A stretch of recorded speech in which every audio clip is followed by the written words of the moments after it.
Hey, what is up guys, and welcome back once again to another Fallout 4 settlement build. Today we're going to be checking out this really small Fallout shelter, and I'm serious, this is probably going to be one of, if not the shortest settlement video we've ever done. But with that being said, let's take a closer look.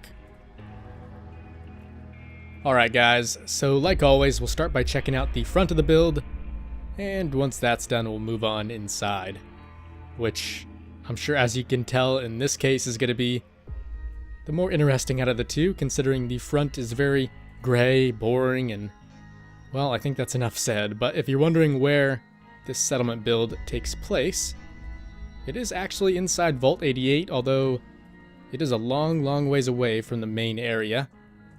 And it's actually got a very cool little secret way down to it, so I've been thinking about blocking this off, although leaving it open might kind of feed into a cool backstory where maybe whoever built this Fallout shelter kind of knew there was going to be a vault here as well, so that's why he chose this place.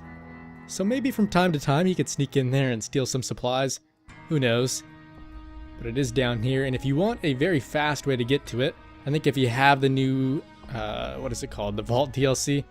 I don't know the exact name, but if you have that, it should have given you a new University Point Pharmacy building somewhere up on the surface, and if you just go in that, it should give you a very fast way down.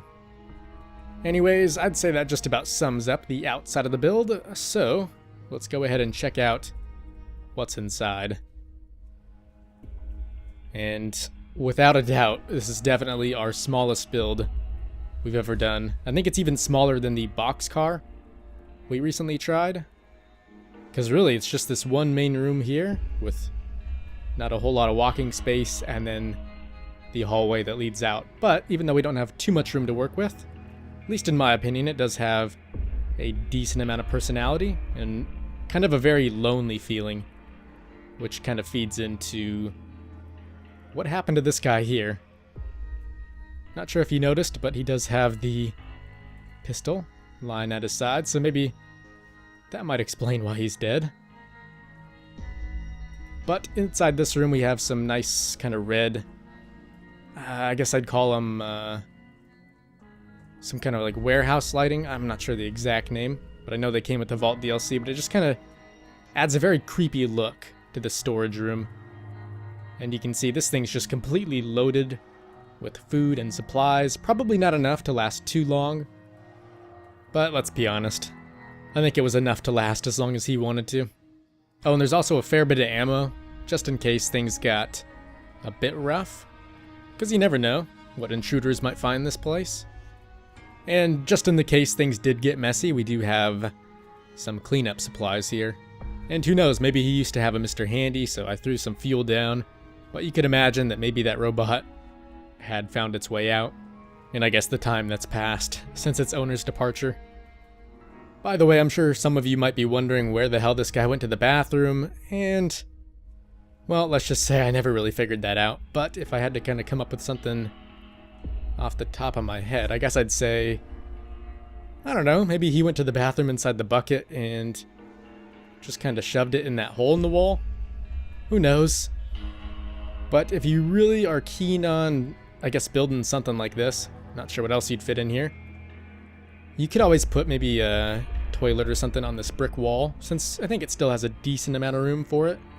Although, in my opinion, that's not super necessary, unless you're going for something really realistic.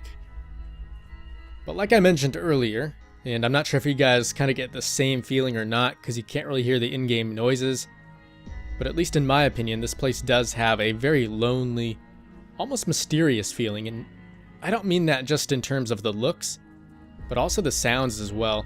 Just things like the radio, considering it doesn't get reception down here, and the TV or the neon lights. Those things give off a really almost creepy buzzing noise. And I don't know, I almost get like a sort of claustrophobic feeling in here, which honestly, as weird as it sounds, is super cool. I never knew I could kind of accomplish this in a Fallout build. But I'm sure most people would rather spend as little time in this place as possible. That being said, sometime in the future, I'd love to try a much bigger Fallout shelter.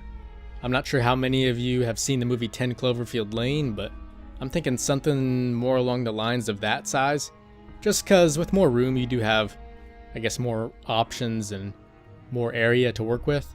But I don't know, there is something about these little tiny spaces that just can't really be replicated with other stuff.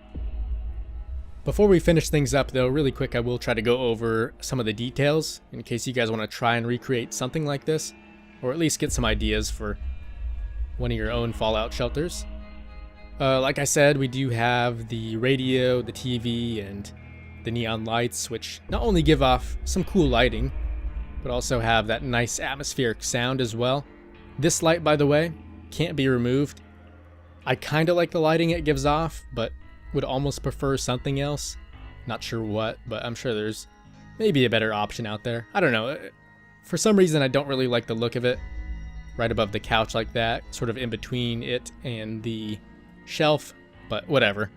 It's not too bad. And another look I tried going for, besides really tight and claustrophobic, was sort of very pre-war, but also as if it's starting to age. We have some nice things, such as the table, but other items are, well, as you can see, starting to deteriorate or collect dust. Just a bit, like the posters or some of the toys, such as Jangles the Moon Monkey and the teddy bears. Down here conveniently playing chess or checkers. And what else is kind of going to shit? I mean, some things like the painting or even this dresser are still in pretty good condition, I'd say.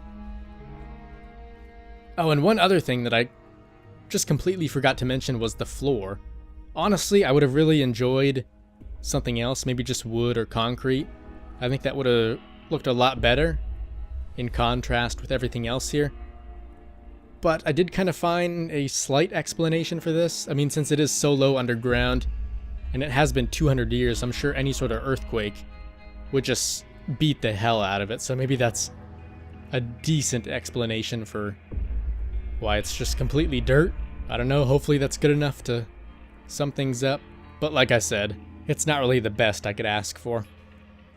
Moving on though, we do have, like I said, the shelf up here, which just has some toys, and maybe you could sort of infer that this guy once had a family, and either he was divorced with his wife and she wouldn't let the kid spend time with him, and that's why all the toys are just sitting here collecting dust.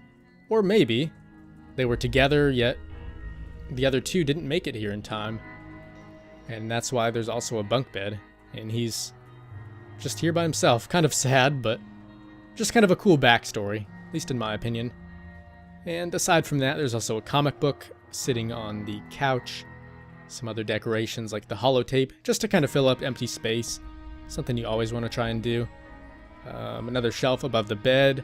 For that, I did try a few different things, such as putting it on that wall, just to make sure the guy wouldn't potentially hit his head when he woke up. But I think it's far enough back to the point where it's not too much of a nuisance. And there's also some stuff above the locker. Like I showed you guys a bit ago, there are the posters. Some more storage on the right-hand side, a nice clock. Oh, and let's not forget the rifle above the doorway, which once again is just kind of a last resort. But other than that, I'd say that's pretty much everything for this build. So although it was a very small build, and I'm sure some of you do enjoy the larger ones, hopefully you still enjoyed it nonetheless. If not though, make sure and let me know what you thought down in the comments, or if you have any ideas for future builds, or even improvements we could make to this one. I would also love to hear those. I'm always open for new ideas. But yeah guys, like I said, that's gonna do it, so thanks again for watching, and as always, I will see you in the next one.